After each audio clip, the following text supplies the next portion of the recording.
This is commonly called a hacksaw, and they were originally designed for cutting steel. But you can actually cut pretty much whatever you want. Plastic, aluminium, steel, wood. You know, they're not going to be cutting glass or anything, but they'll cut a lot of stuff. You can buy them from the hardware shop or the tool shop. Now the blades come in different courses, so you can have a fine tooth blade, or you can have a medium coarse blade, or you can have a coarse blade. So for instance, if you were cutting wood and you would try and get a coarser blade so it'll cut through the wood and get rid of the wood material as you're cutting quicker.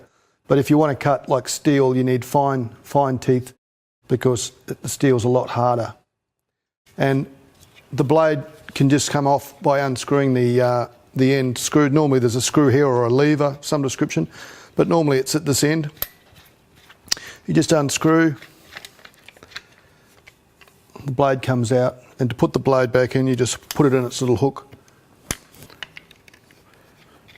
And the trick with the blade, or the hacksaw blade, is that the teeth of the hacksaw blade need to face forward. Now I've seen these being purchased before by different people, and the blades are actually in backwards. So the blade actually needs to be, and if you look closely at the blade, you'll see the blade is cut with the teeth, and the teeth face forward. So you need to remember that when you put the blade in to put it forward. So when you cut and you've got the force of your elbow behind you and the force of your body, you can push through, and that's the trick. So you push. When you tighten it up, it just needs to be firm. They can break quite easily, so I would purchase a couple of spare blades when I buy my hacksaw, just as a backup. So if you break a blade, you've got one at home, you don't have to go back to the hardware shop. Save you some time. So what I normally do is I normally have a mark what I'm cutting, and I normally put my thumbnail there, and just with my thumbnail I make the first mark, or the first cut, and then once it's started you can use and your hands to push, and it'll cut quite happily. My bench is a bit wonky, but that's because it's my mobile bench and I move it around to do these videos. But normally you'd have a bench bolted down. But you just push away, away you go. So when it comes back, it's not cutting. When it's going forward, it's cutting. So you can use this hand at the front and this hand at the back, and they both do the work. You can push. Now, that's how you cut. It's pretty easy. Sometimes you're in a situation where, say you're working on an exhaust of your car or something, and the hacksaw blade won't get there. Well, what you can do is you can actually just undo the hacksaw blade, and say it's really an awkward spot, you can actually put the blade in backwards, put this over the exhaust if you can't get to it, or whatever you're trying to cut. You can put this in backwards over whatever you're trying to cut. And let's just say it's my hand. You can cut, if you're upside down, you can cut backwards.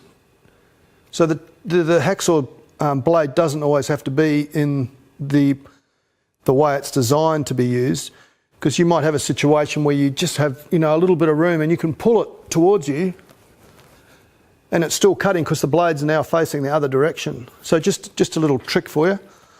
I've done that before many a time. And then we just flop the blade round, look at the teeth, make sure they're facing the right way, which is forward. Put it back in, do it up. Just do it up nice and firm.